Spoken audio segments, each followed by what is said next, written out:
তুমি কে আমি কে, রাজাকার রাজাকার, তোমার বাবা আমার বাবা রাজাকার রাজাকার। তার মানে তারা নিজেদেরকেই রাজাকার হিসেবে পরিচয় দিল।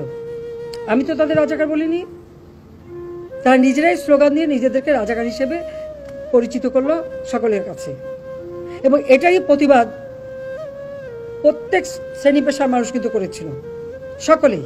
হ্যাঁ, আমাদের ছাত্রলীগ থেকে শুরু করে, যুবলীগ থেকে শুরু করে অন্যান্য সংগঠন, প্রগতিশীল সংগঠন সকলেই কিন্তু এর প্রতিবাদ করেছে। এমন কোনো সেকশনের মানুষ নাই যেটা প্রতিবাদ না করেছে। তখন তারা তাদের স্লোগান পরিবর্তন করলো। কি স্লোগান? চেয়েছিলাম অধিকার, হয়ে গেছি রাজাকার। আরে রাজাকার তো আমি তোমাদের করি নাই, তোমরা নিজেরা স্লোগান দিয়ে তোমাদেরকে রাজাকার করেছো। তোমার স্লোগান দিয়েই তোমাদের পরিচয় দিয়েছো। তোমরা শুধু না, তোমরা রাজাকার, তোমার বাবা রাজাকার, এটা তো তোমরাই করেছো।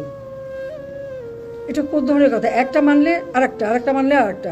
এক দফা কোটা সংস্কার, তার থেকে চলে গেল 3 দফা, তারপরে 6 দফা, তারপরে 8 দফা, তারপরে আবার 4 দফা।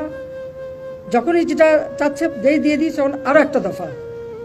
এই করতে করতে যখন প্রজ্ঞাপন, আইনমন্ত্রী বলেন এটা তো সময় লাগে। তারপর আইনমন্ত্রী কিন্তু বলে দিলেন যে আমি মঙ্গলবারে প্রজ্ঞাপন করে দেবো। ঠিক সেই মতো প্রজ্ঞাপনও করে দেওয়া হলো। প্রজ্ঞাপন যখন পেয়ে গেল, তারা যা চেয়েছিল তার থেকে বেশি, তাদের 90% ছিল, 93%। আর মুক্তিযোদ্ধা ছেলে মেয়ে সন্তান লেখা হলো। তো মুক্তিযোদ্ধা সন্তানদের তো এখন আর ওই বয়স নাই যে 30 বছরের কেউ না, যে তারা এখন চাকরি পাবে। তার মানে ওই যে 5% সেটাও তারা পেয়ে গেল, তাতেও তারা তৃপ্ত না। তখন আবার আসলো সে 8 দফা থেকে 4 দফা আনতে হবে। এটা কি বাধ্য হলাম আমরা?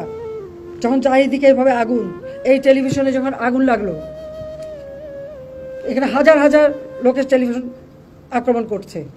ফায়ার ব্রিগেড আসলো, ফায়ার ব্রিগেড গাড়ি জ্বালালো, ফায়ার ব্রিগেড ঢুকতে দেবে না, পুলিশ সব কাউকে ঢুকতে দেবে না, তাদের উপরে হামলা হলো।